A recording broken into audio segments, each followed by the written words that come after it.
Welcome to Zen and the Art of Real Estate Investing. What if you could learn from experienced real estate investors, find out what got them to where they are now, get insight into their daily habits, and take these insights to inspire your own growth? Each week, Jonathan Green shares an in-depth look at the mindful approach to real estate investing.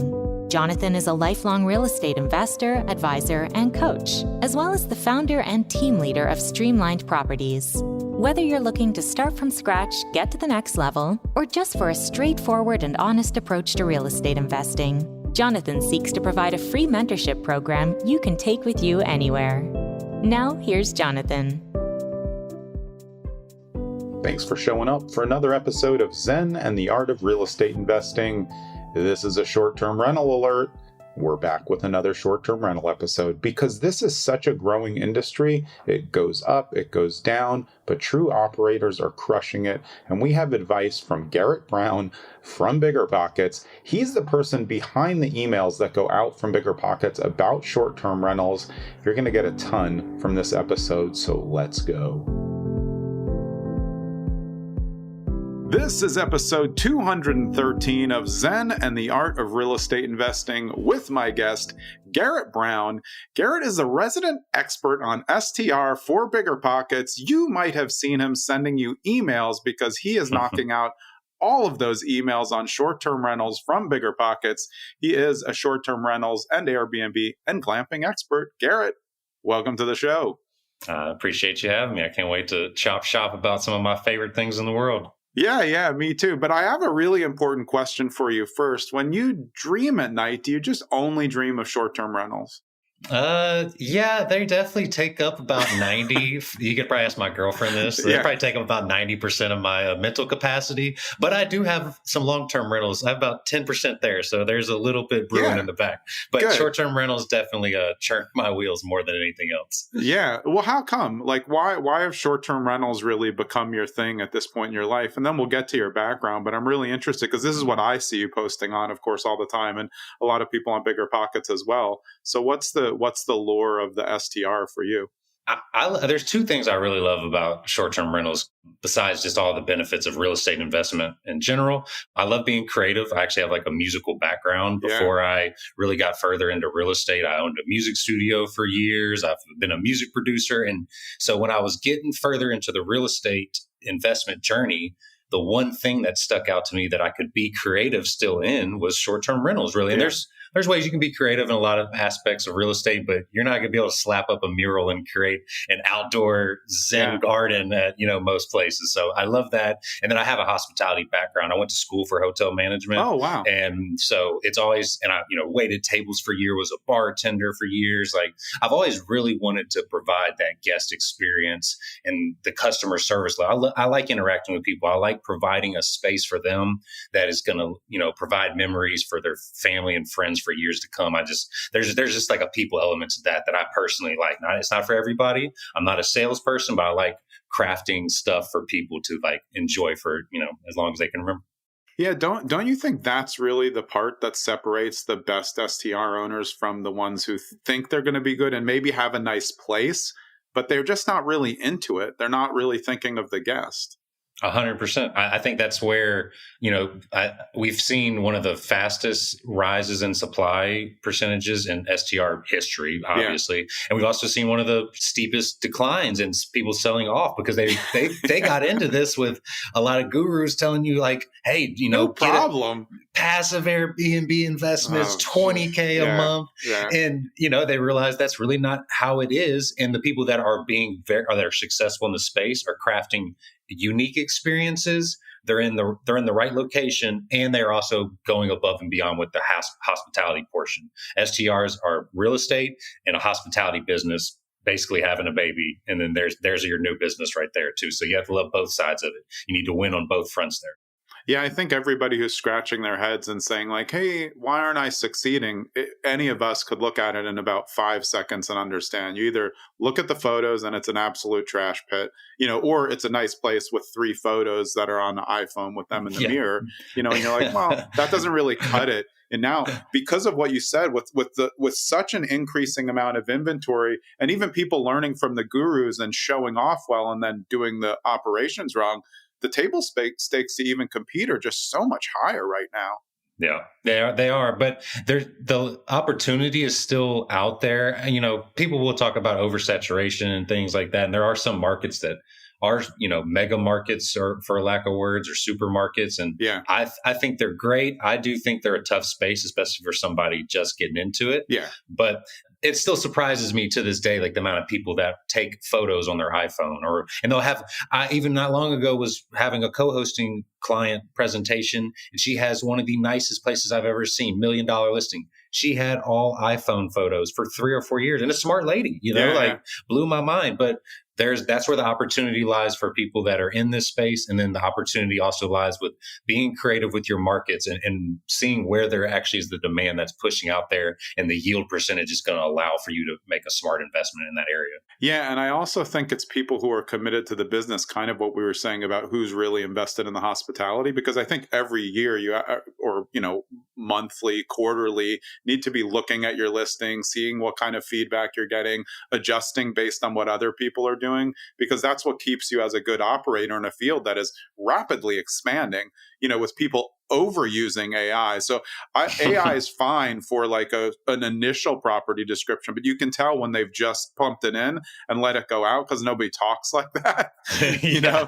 So furthermore, yeah, you're just like, okay, this is interesting. So there's like so many tools that people think will make their, you know, short-term rental better. But from me, who was doing it 20 years ago and was staying in short-term rentals before they were even a thing when I was a kid, like it's still, the personal touch still wins, I really think. Do you agree with me on that? That one-to-one, you know, even if it's not the call, you know, like it used to be in the old days, but just the videos or anything that can help you connect while also giving people their space, that's a huge win in addition to the property aspects. 100%. And you kind of hit it on the head too. I tell people all the time, like vacation rentals, short-term rentals, they didn't start when Airbnb came. Like I was going to we went to the same cabin in the area that one of my most prominent glamping site is in. We went to a similar cabin almost every single year growing up with my dad, you know, like he knew about this lake. And so that ever-changing landscape there is really allowing people to, you know, remember that once you get into this hospitality business and can set yourself up to have that success in the different areas, you're going to be able to, you know, knock it out the park with the right people and the right touches that you can add to keep them coming back and making it into a true business and not just a one-off stay that, you know, doesn't really have the customer relationship that you need to build possibly in this kind of ever-changing space. That we have a marketing list now, just even on my own properties, of, you know, probably 10,000 email lists, and we just same people that have either stayed with us or shown that they want to stay with us, and we can, you know, continuously market to them, but we add value to what they want, and we keep providing a space that, you know, they genuinely want to return to. Yeah, and I think if you look back at those of us who know that short terms existed before Airbnb, even before HomeAway and Vrbo, I used to go to Sanibel Island for one trip, and then we would go to Jupiter for one trip, and those were all, you go to the local realtors who did those, and they weren't called short-term rentals. They were basically hybrid timeshares. You weren't really buying the timeshare, but we went to the same ones every year. But that's a really good hedge on markets that are unlikely to come up with restrictions, right? Yes, 100%. And that's the other thing that people really need to pay attention to going forward is true proven vacation markets. They're not changing. They may limit a few things here and there, but if they depend on this tourism, which is one of the areas that I do not go in, I never recommend people going into major metro areas. Like even in Houston, like there are some segments that are they're unrestricted by zoning, but you know, there's permitting laws permitting regulations coming in, which I'm not against that, but I just don't want there always to ever be a chance that they could snap their fingers and decide like New York City and go, actually, we're not having any, you know, short-term rental bans. Yeah. So I think hedging against the major tourism market that has been known for years. And if you're going to go into a neighborhood in one of those, which I'm very wary of HOAs, but if you're going to be in an HOA, don't be one STR and a bunch of residentials, be one vacation rental with a bunch of vacation rentals around you. So exactly. And even New York City is starting to backpedal on their regulations now. They're starting to see that it may not have been the, you know, the best idea to put that harsh of a ban. So we'll see how that plays out. But regulations are definitely probably the scariest part of this industry, and sticking to true vacation areas. Yeah, they're not going to ever regulate it to the point that you can't operate, is just my personal prediction. Yeah, I agree. I mean, why would they? They're balanced on tourism. Their whole business is tourism. That's why those ones, of course, those might be a little bit more saturated. But like you said before, I don't really think, I mean, I think there's markets that are saturated, but I think if you're a good operator, you could just pop into that market and crush it because the demand's not going anywhere. Yeah. It's saturated because there's demand. You just have to be better than the high middle to do well. You would have to make sure you win in the deal you get. That's how you would lose in that market. Because 100% agree, like good operators can go to a Smoky Mountains and crush it. Where they're going to lose on that front is when they pay double what they should be because they're buying a turnkey rental that somebody else is valuing there. So that's where I've seen people make that mistake. If you can find a value add property in one of these big markets, that is where the real secret sauce lies right now for a short-term rental operator that has some experience, I would say. Yeah, that's a great point. And I think because of all the analytics that are there for people who have been doing short-term rentals, they can present a pretty compelling package in a PDF that says like, hey, we've crushed, $72,000 a year for the last 4 years. So then for that inexperienced operator, as you said, they think they're buying into some type of passive income syndication where it's like, well, no, you're not going to get a co-host and you've never done this. What are you doing? What are your systems? Oh, I'll just do what they did. No. But I already have 390 reviews. No, those don't transfer once you buy it. These are the things that they don't think. You're back to 0 reviews. You get one bad review to start off because you don't know what you're doing. Now you're at the bottom of the algorithm. You ruined it. Yeah, and most short-term rentals don't start making the most of their money probably till year 3. Because that first year they start building traction. Second year they have to optimize their listing and their expenses to really get those under hold. And then year 3 usually is the big turning point for a lot of in traditional. I would say obviously if you jumped in 2021, then you made your biggest fortune that first year. But for steady incremental growth that is usually within short-term rentals, that third year is the biggest year. So people getting in, and then the second year you see a lot of people selling off because they're not expecting, probably take a loss that first year. Pretty good one. Yeah. And I think that first year is really important to really take the feedback seriously. I was kind of, you think when you get it ready that you've accounted for everything. And then you think some people are super annoying. I mean, look, there's just super annoying, short-term rental guests. Hopefully you can weed them out and just not we never booked anyone who asked a question before. Once we got our description perfect, we knew everything was covered. Like it's not missing. So if you ask me if there's 3 playpens, you're a no. Because you're giving me a 3-star review for not having enough, soup spoons. But I think that first year you get a lot of feedback that's really good. Mm-hmm. So if you have that dialogue that says, hey, look, if anything, you need anything, let us know. And then you're adding that to your standard operating procedures to make sure, because you're not going to remember everything. Mm-hmm. You don't think people need a cheese grater until somebody who makes a lot of pasta goes there. And then you're like, it costs $1.30.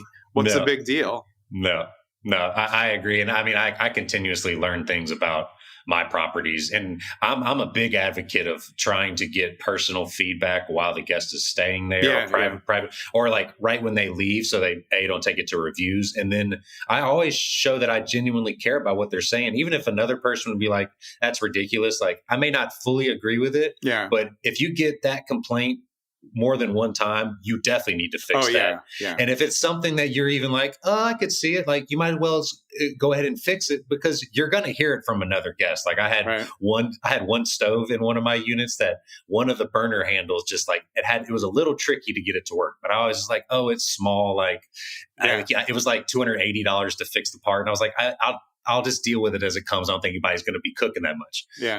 First guest asked me like, hey, how do I do this? And I was like, okay, I filmed a little video the next time. Like, this is how, I told him how, and then I filmed a video for the next guest if anybody asks.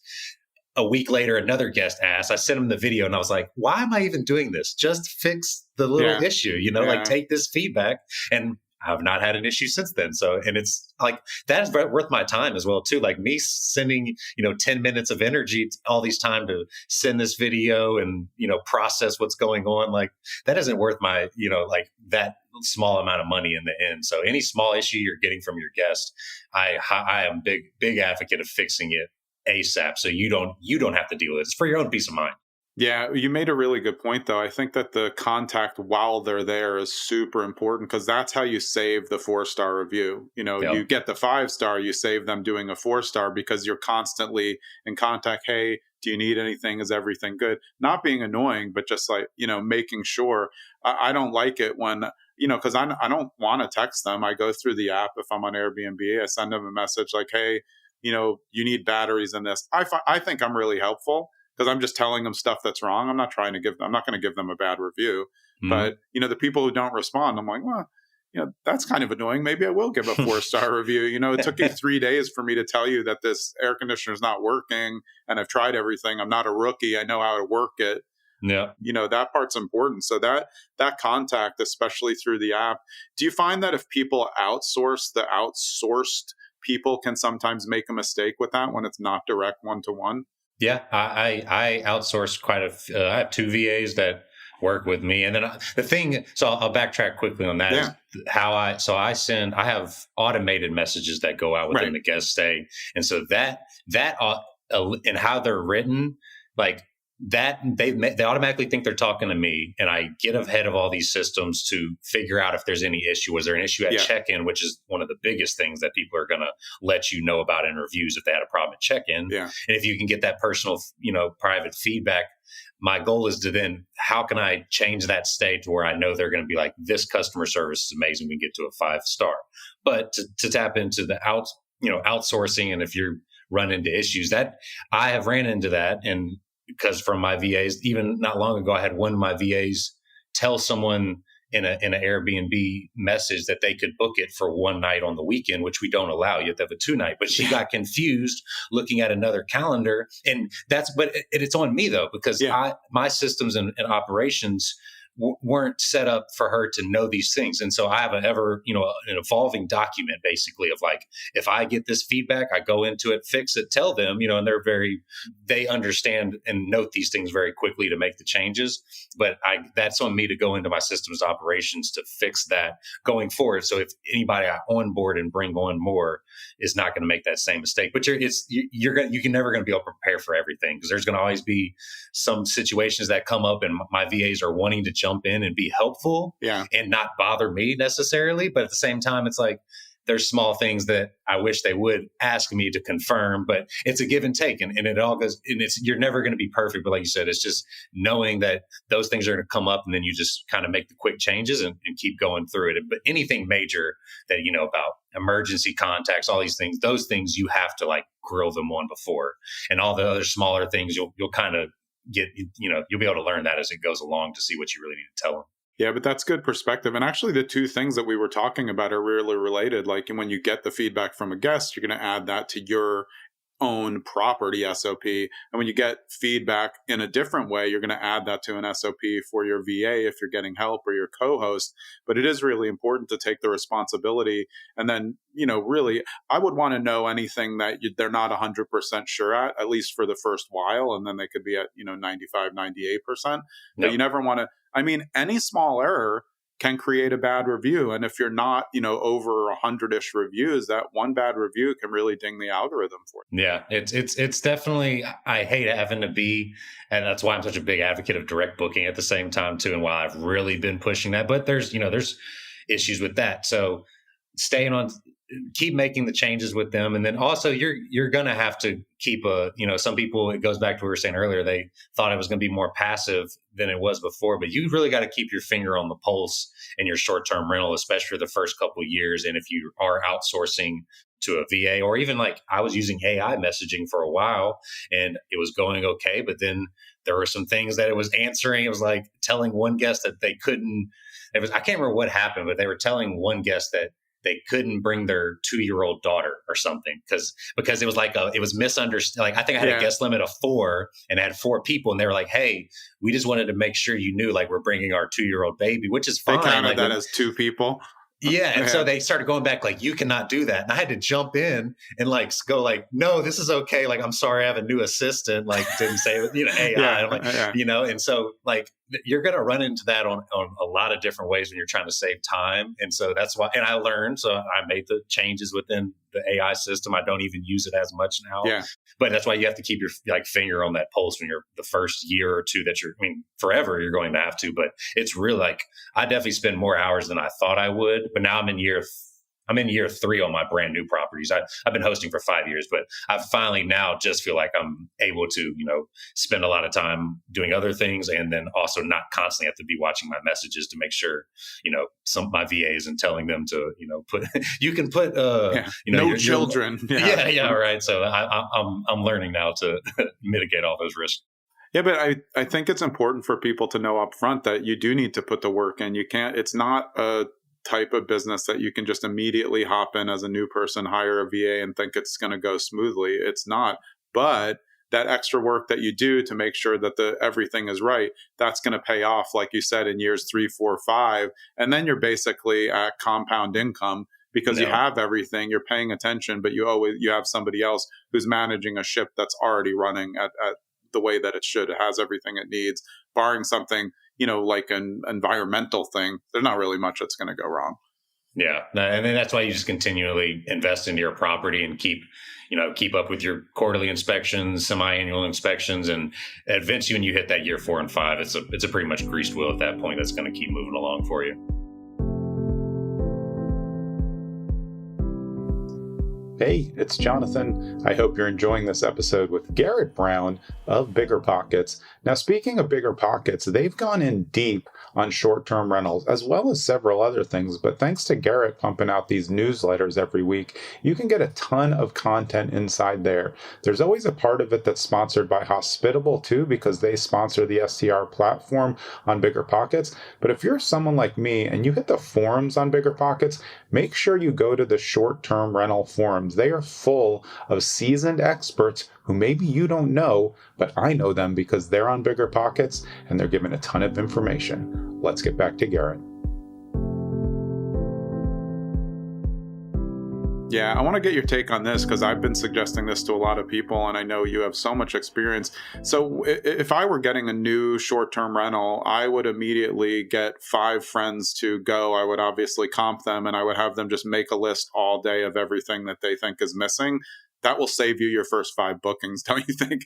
All the errors. Because what else do you have it for? You all your friends probably want to go. So if you can get 5 freebies before you really go live, you'll save yourself so many headaches of that first list of people who tell you, like, you don't have a colander. I was just like trying to get the pasta out of the pot and I burned myself.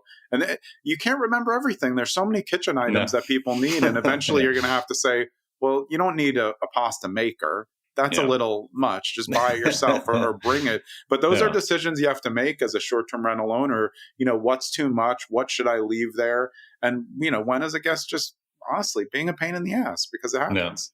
No, I do the same thing. Similar with my friends. So I make them go stay at my property, tell them, and I hope Airbnb isn't watching this, but I get them to book on Airbnb, and then I'll do it through that, leave the review there. Yeah. And then I go stay. The one thing I always tell hosts too is you need to go stay in your place as well. And that's one thing they'll go visit, or especially if they're out of town and they'll go maybe for like a day, but you need to go stay at your place at least once a year, if not a little more, to like do check-ins, because nobody's going to care about your property as much as you do. So I highly recommend doing that. And then the other thing that, even touching on, like, you never know what guests are going to be looking for. But one thing that I found is if I always make a tour video of any new listing I get, and it's me showing all the nuances of the house. Yeah, I think that's how to work the AC, how to work the hot tub, all these things like that. And then if I figure out that there's one, like I do have one door at one of my properties that no handyman, anybody can get to properly sit within the frame. And so it's always a little tricky and I either have to replace the whole door, all this stuff, which is a few $1,000s, which I'm like, okay, that's not worth the investment. Yeah, that's more than the burner. So I have a video now that I send in an automated message like, hey, the door is slightly tricky depending on the weather. Like I always find maybe an external source that I can kind of blame it on, like the weather or the heat is making the door, stick or something. And then I send that and I go, if it's a little tricky, watch this video prior. And then that also helps like mitigate, if what other else they may be like running into with the problems. And then besides staying in your place, that's how you're going to eliminate a lot of questions. Yeah, I really like the videos. Obviously, technology has advanced, so we can provide that. But it gives you also that one-to-one host to tenant, short-term tenant relationship where they know, like, he's just a regular guy. Like he's not, like Vacasa or something. Nothing against them, but like it's not a conglomerate running 100%. Their business. Like that host that I see, oh look, that's Garrett. He's walking around the house, showing you where everything is, where the secret door, where the toilet paper is. Those things are important though, because whenever you leave the list, because we used to, we had a very detailed booklet, 10 pages, how to start the burner. Doesn't matter. Every single time they're like, I can't start the grill. I'm like, did you read the manual? Yeah, we read the manual. Then we'd send my sister's friend over. She'd go in, press the button, boom, it lights in 1 second. And you're like, there's no other way we can do this. We're literally telling you exactly what to do. You're just not doing it. In the old days, people always used to call about the remote controls. Because before there was like a universal remote, you'd have like 5 remotes on the desk. It even happened to me. I'm like, I can't, it doesn't work. Like it just doesn't work, and there was no batteries there either. So, those are things that you learn along the way, but getting some test stays in there is really important. So I know you're into the glamping scene as well. So for people who don't know what glamping is, just tell us what glamping is, because it also didn't exist many years ago. It's now kind of a commodified word. The actual doing it existed. It just didn't have this cool name. Yeah. I mean, it's pretty much a cabin in the woods, for lack of better words, but luxury camp. Luxury camping, glamorous camping. Like I just say luxury camping when I talk about it, but it's taken such a new level now. Like even when I first kind of got back into the space 4 years ago, it's even like gone next level now to where everybody's out doing each other. Like now it is just super high end places in the middle of a cabin that just have all these. That's not it though. But in essence, I have friends that do very well. They put up safari tents with no electricity and they, make $5,000 or $6,000 a month. I have friends that do more high end, and even like my mirror house, like more big level kind of glamping structures, like we can do, maybe $25,000 a month. So in revenue. So there's such a wide range and a wide pool of it. And it goes back to the experiential based hospitality, which even before we got on this podcast, it was like breaking news that Marriott actually just bought Postcard Cabins, which is kind of like, You mean Getaway House that just all of a sudden rebranded to Postcard Cabins? And I'm like, I hate this. The name is way worse. What's going on here? Yeah. So obviously that purchase probably was a few months back, probably when they relaunched that. Yeah. And they probably just announced it, is my guess. Because I saw that and I was like, that's interesting. But yeah, they just fully announced it today and made a press release and everything. So that shows that even the hotels see glamping experiential based like stays are basically the next wave. And that's where a lot of Gen Z and, people TikTok and all these things like that, that is what is popular on there and what people are really booking. That's why our glamping sites crush. We have 1-bedroom glamping sites that make more than our 4 or 5 bedroom houses. Every month. That's not even close. All of the Postcard Cabins are the same, and they're just small and really nice, and they're clustered in like groups of 30.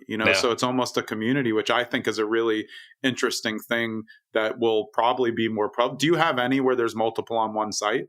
I have multiple on the site, but I have 11 acres on one of my main ones, and we have 2 structures, a big house at the front, and then we're about to build 2 more. So we're going to have 5 total, but cool. I personally liked it more spaced out, and I can get a higher revenue, RevPAR per night and room. Agree.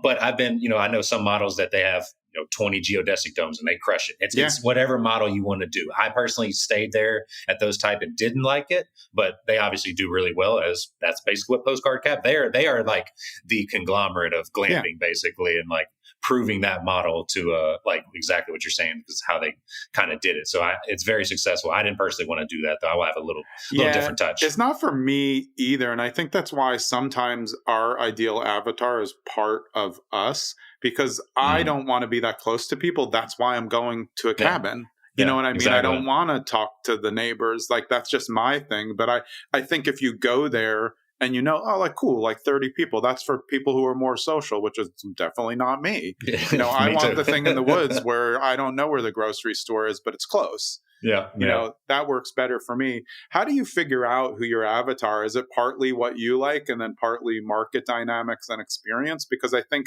some people, especially like we've said a lot, the inexperienced owners, they're not thinking avatar. So they're just thinking, well, let me kind of mid-range this so it's for everybody. But nobody likes that.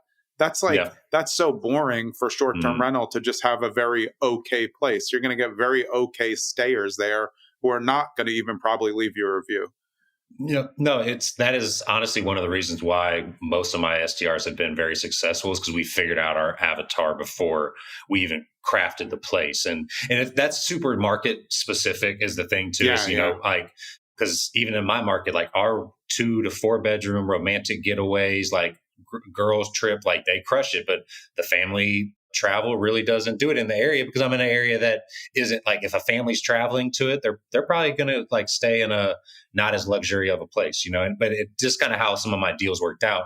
But, and I heard a few different, I can't remember if it was Avery Carl or someone, she was talking about how the Smokies, what happened there is people came in and they built a lot of new high luxury construction came in, and that's not necessarily that demographic, because it's more they're trying to charge $2,000-$3,000 a night, and that demographic isn't traveling to the Smokies. They're going to Italy, exactly. or Scottsdale, Arizona, or Yellowstone, and you got to know your area. That's the people. That's conglomerate games. That's open door. Hey, we're going to crush it. Wait, no, you're not going to crush it because you don't know what you're doing. You can't just buy houses at market value and then think you're going to make more. Like it doesn't work like that. And that's what's funny about the space. It's like you have to know the market, and like you're saying, the avatar is market specific. What you do in Tennessee you might not do in West Virginia. You're definitely not going to do in the Catskills. It's all a different avatar that I think needs to be researched. And people are finding or thinking that it's going to be too easy because the data's out there, and there's a lot of gurus telling you it's easy. There's actually a lot of good gurus in the STR space, in my opinion, but there's a whole bunch of garbage ones.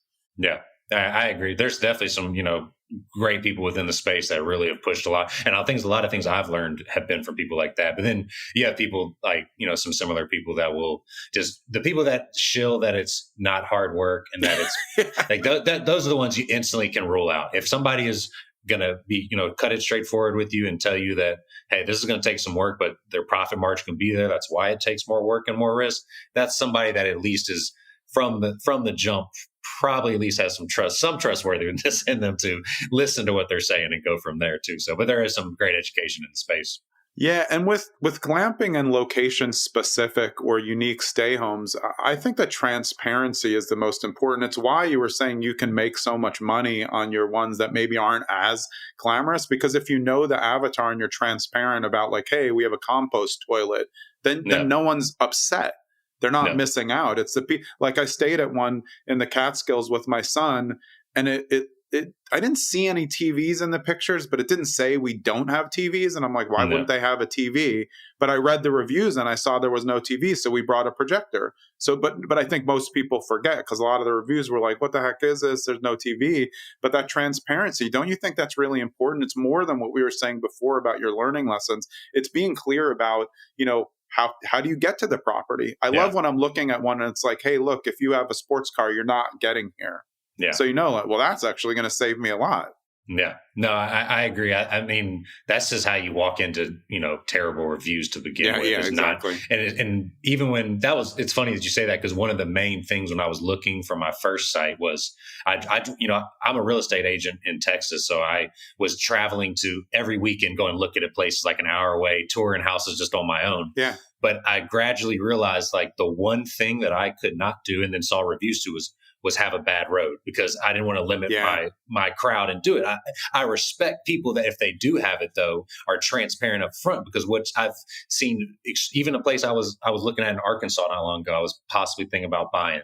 I started to win it. It's an active Airbnb and it looked great. Every single thing was like, I was like, man, how is this not going? I'm not native to Arkansas, so I didn't have boots on the ground at that second, but it was a deal penciling out. I was like, how is this not flying off? I go into the Airbnb reviews and their listing description wasn't great, didn't have much information. You go into the review section, every single person was like, this was almost impossible to get up like in a car. Like I had to cancel my stay because I couldn't go up this road and all these things. And if that owner, if you put that into a positive spin of like how remote it is, how high you are, and you're upfront about do the video, man. Like it would be awesome. And even with you're talking about a compost toilet and things like that. It's like off-grid stays are very popular. Like if you turn that negative into a positive and push it like we are off-grid. We don't have this because we are secluded. You can watch the stars. Right. And, no noise. Yeah. Yeah. Like that's, and so you're being transparent, and then you're also spinning into the positive qualities of your place. So there's no reason to hide anything if you're ashamed of your place. Be upfront with it, because that might be something somebody prefers, or, it's just, there's no downside to that, in my opinion. Yeah. And I think it goes back to exactly how we started. It's a hospitality idea of how you want to run this. Am I thinking about my guests first? Do I want them to know everything? And again, going back to what we were saying about, that's how you match the avatar of people who are your raving fans. That's how you get an email list of 10,000. You don't try to trick someone into going up a mountain. I've had both Christy Wolf and Zoe Berghoff on, and they both do extreme, sure. Christy does insane, unique stays, but Zoe has a lot of glamping ones also. And they had to say, like, listen, you need to walk up this amount. So this isn't good for pets because there's a cliff, or this isn't good. It's not a kid's property. You have to really know the avatar, because you just can't make those mistakes. You really don't. There's no why would you want to do any business where you're going to make someone upset? That just means your passive investment is going to be very annoying. Yeah, no, it's not going to be passive for long, because you may not have it very long when you're not making any money. So I agree fully that I think the transparency and that's just of experiential stays. There's going to be nuances. Like I set the standard of too, like you're possibly going to see bugs, That's great. All those kind of things. And it's like, you would think that's common sense for somebody booking that, but it's not. Nothing's common sense. I was like, common sense isn't common. So I will definitely can verify that from my years of hospitality and waiting tables. So. I think that's a really important point, though. Anything that you think you shouldn't put because it would be too dumb, do not. No, put it. It's much better. Yeah, you're going to get some bugs. Like, you're going to see animals. These are the type of animals that you're going to see. Those things I think are really important, because again, it's not locals who are usually going there. For some specific they are, but some people travel from outside of the country to, go to a remote cabin. They need to be aware of where it is. And that's where I think video can really, really help now. When you can do a 360 of the location, then you can show the remoteness. So someone who, again, like you were saying, they want that. They're like, oh, God, this is exactly what I want. But the couple with the baby is going to be like, well, how are we going to get to the formula? Like when you tell them the grocery store is 11 miles away and, 3 of that's on a dirt road, that's just going to make your listing better. But I think people think income. But just like doors can be good doors and bad doors. Income, you could make the $1,000, but you could get a 2-star review. Who wants that? Yeah, and that's going to crush your income just off of that. So setting that standard for them, and you may not make it, you may not get as many bookings as your fear, but you're going to turn away the bookings that don't need to be at your place anyways, which is the right way to look at it. Because if you get a few bad reviews based off of something you didn't list, you're not going to be able to support that income you were hoping for anyways, because it's going to dwindle way quicker than you'd expect. The reviews on Airbnb are the lifeline for a lot of when you start to even I noticed in my listings, like once I hit a certain number of reviews, like it just hit different parts of the algorithm that it hadn't hit before, and we got more bookings than just off Airbnb, because we the first year we didn't do as many off Airbnb on most of our sites because we were doing so much direct booking with our news, our news campaigns and stuff. But I saw once Airbnb finally had enough bookings that really kind of pushed it. Now our Airbnb influx has took off a good bit too. So it's that's definitely been a positive to making sure your reviews are matching with the people that are going to stay. Yeah, I think that's a smart note about direct booking and using the site. One guest who I can't remember which one, early on in the podcast, described Airbnb it's just a marketing channel. Why wouldn't you use the marketing channel? Because it has its benefits, it has its drawbacks, but also has the largest audience. So I mean, if you want to be good at it, you really want to use it to maximize, unless you've been doing it so long, you have a list of 15,000 and people who are already there. I still would probably use Airbnb.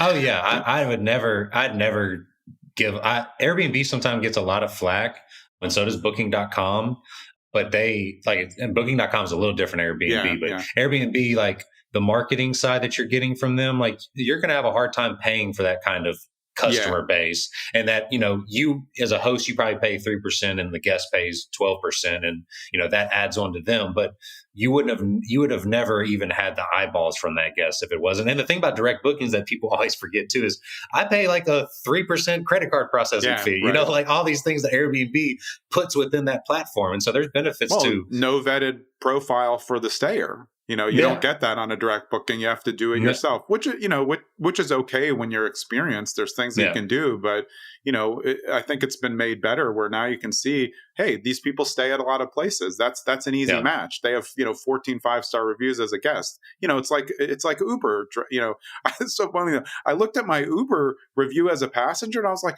how the hell is it 4.78? I don't even say anything and I just sit there. Like, are you I kidding? thought the same thing. I was like 4.8 and I was like, I'm just dead silent. Like I get in, I'm downstairs waiting for you and you pull up. Right. I walk in, I say hello, I never speak, I get out, I tip well. Like, what's the problem? Where's the people who are off on me?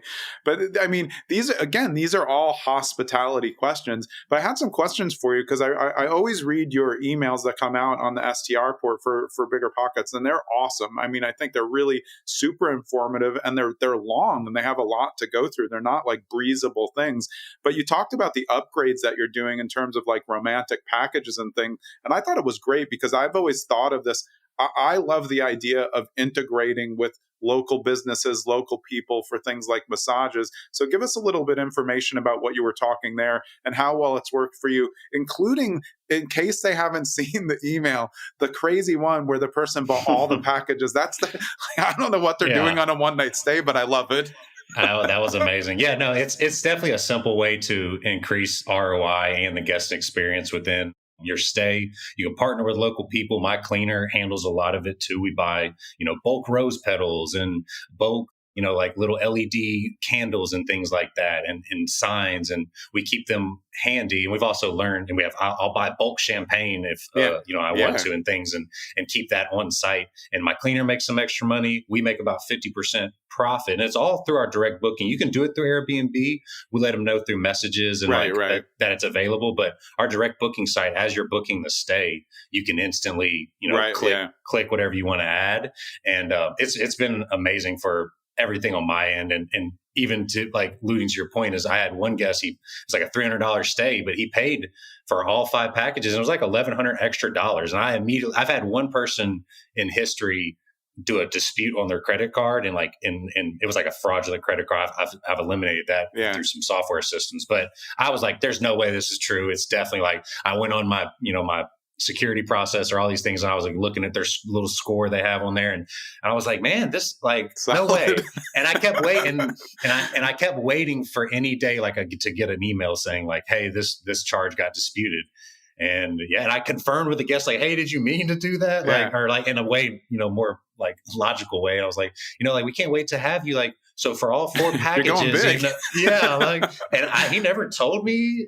My cleaner said they were fine. It was, and it's just an example of after I realized that was real, that I was like, oh, I really need to hone in on these packages because you can't increase your average daily rate a lot in some areas. Even if I keep adding, amenities and things like that, there's going to be I'm going to hit a ceiling to what I can really charge. We're talking about with the Smokies, you're not going to get $2,000 or $3,000 stays there, but where you can increase your ROI is providing these extras, making sure you have a system in place to make it easy on your life, and then also making sure it's profitable enough to make sense. I reach for a 50% profit margin because I know there's sometimes it's going to vary a little bit, but that has been an easy way to add $1,000 to $2,000 sometimes on our bottom line on each property each month if it's a particular, especially the romantic couple properties, they crush. And in our family style getaways and things, our birthday packages or breakfast packages kind of crush in that areas. Yeah, and I think of things like, if you're near a national park, you hook up with a tour guide, you add that, even if you're 50-50ing that with the tour guide, it's a win-win. Private chefs, I think, are a huge one for luxury, because I think that, I don't want that. But again, I think for people, there's a lot of options there where it could, private workouts, whatever they need. I mean, I think that's where the industry can really go up a level. That's why I really think it was a smart part of the email and something for people to think, because, like you were saying in their email, like, you're going to get these things in bulk on Amazon. And then people think like, oh, well, maybe that dumbs down the experience. They're not looking for the fanciest roses. They're looking for a presentation, because it's the thought that counts. It doesn't have to be, a $2,000 thing of flowers everywhere. That's not what they're looking for. No, we just get simple roses from there's two areas we get it. We either go to our local HEB, which is a grocery store. We can get them pretty regularly, good price there, roses. And then, or we go to a local flower shop. If it's like tomorrow we have a proposal in one of them, and I'm going to go handle it myself. And I'm going to do it up a little bit more, but that's also part of my marketing too. So I was like, I'm going to spend a little extra, because I know I'm going to put this into some marketing things and push that out. And I'm hoping the guest sends me a video saying, she said yes, and things like that too. So like, I think in bigger scale on a lot of the things I do in the space, especially because I'm trying to build an actual business out of it while winning in the real estate front and, building equity on some different parts of it. Yeah, you said something else there that I'd love to go down the rabbit hole. I think of it as really like a partnership with the guests, because there's so many influencers and there's so many just regular people out there with a lot of followers on Instagram that if you're a good host and someone, you don't know every influencer out there, and they show up and then they start posting and they collab with you, and the next thing you know, you have 2,500 new followers. That's a win-win. I work with tons of influencers. That's one of the biggest, like, in my marketing background of things that I've done. I knew that was where the win, but you hit it on the head with, I make sure to have my branding in a lot of places. I know guests, like I have LED sign that says my specific brand by the hot tub, but I had the biggest influencer I ever had stay at my place, just booked my place because they saw it.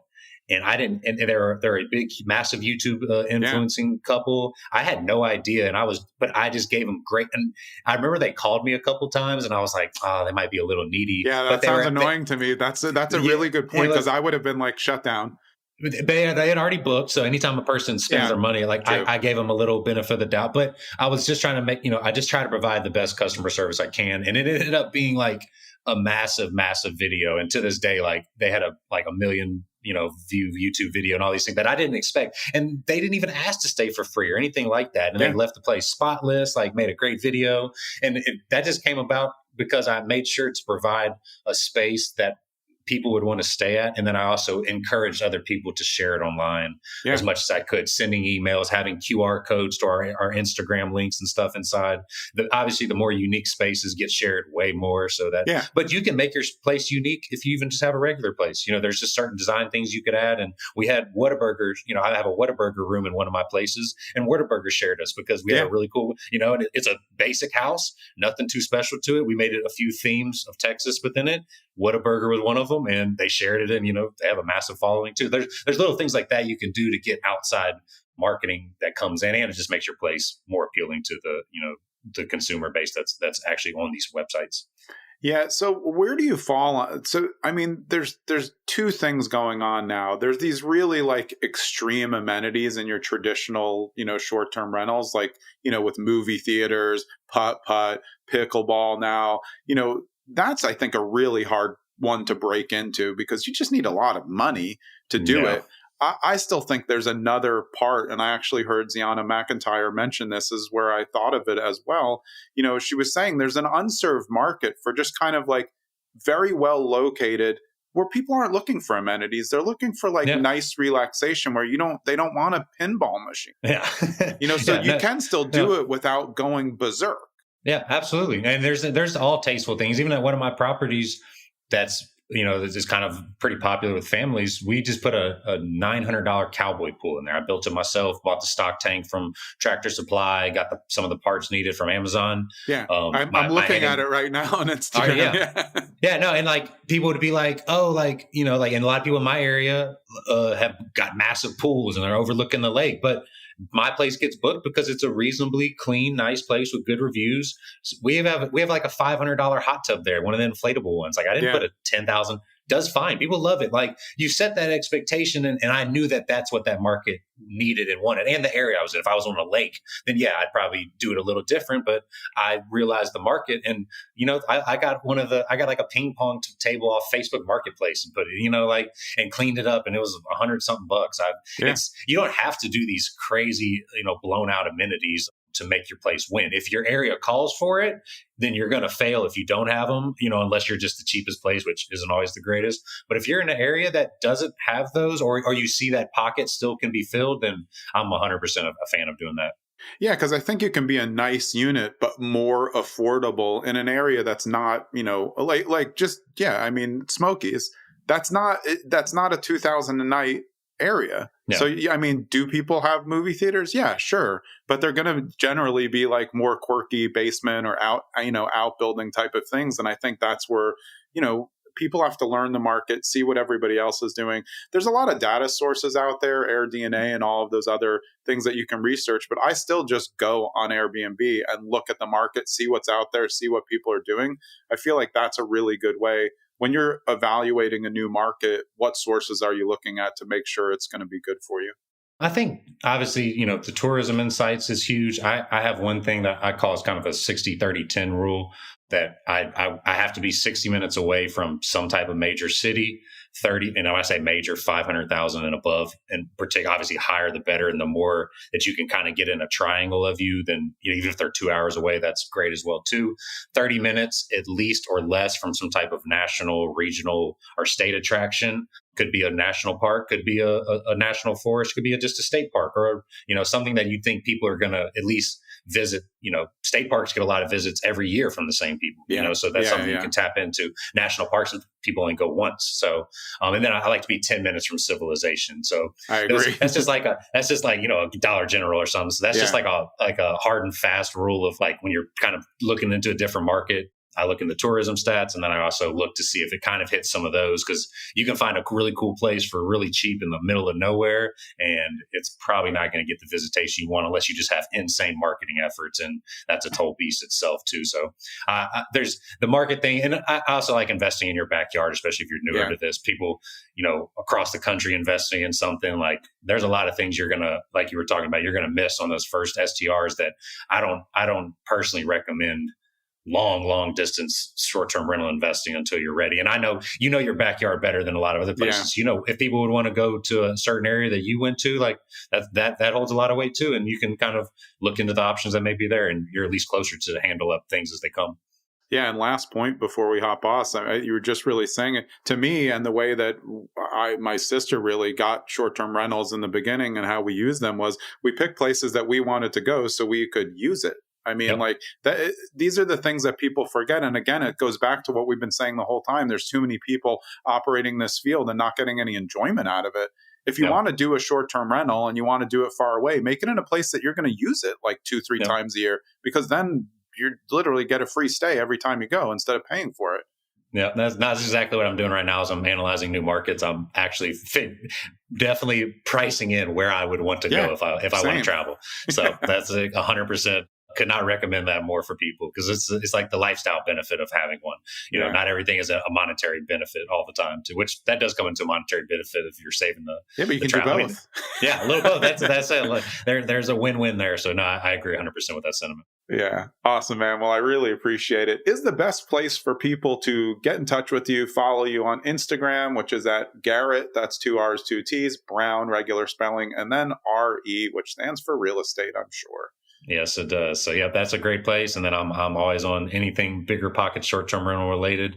So I love to continue the conversation over there in the forums or anywhere anybody wants to chat. I'm always down to talk about some short-term rental business in the bigger pockets community. Yeah, and if you've made it this far in the episode, make sure that you're signed up for the STR newsletter from Bigger Pockets. Most every time it's Garrett pumping them out there with a ton of information. There's one that came out a couple of weeks ago that runs down the best markets, and I guarantee you they're not what you think. No. And that was a really good one. When I have you back again, we'll go over the markets, because I think that's really important. But I think we really covered a lot of stuff. I appreciate your time, and good to get you on the program. Yeah, likewise. I had a lot of fun. I appreciate you for having me. Yeah, awesome. That's Garrett Brown, the STR expert from Bigger Pockets. I'm Jonathan Green. We'll see you next episode. Thanks for sticking around to the end so you can get a preview of who's coming up on the next episode of Zen and the Art of Real Estate Investing. And it's Sam Morris, the founder and CEO of Sunset Capital. Sunset Capital makes your money work harder. It's a smarter way to grow your investment portfolio. This is a syndication episode. They do multifamily and self-storage. So get ready. We'll see you next episode with Sam.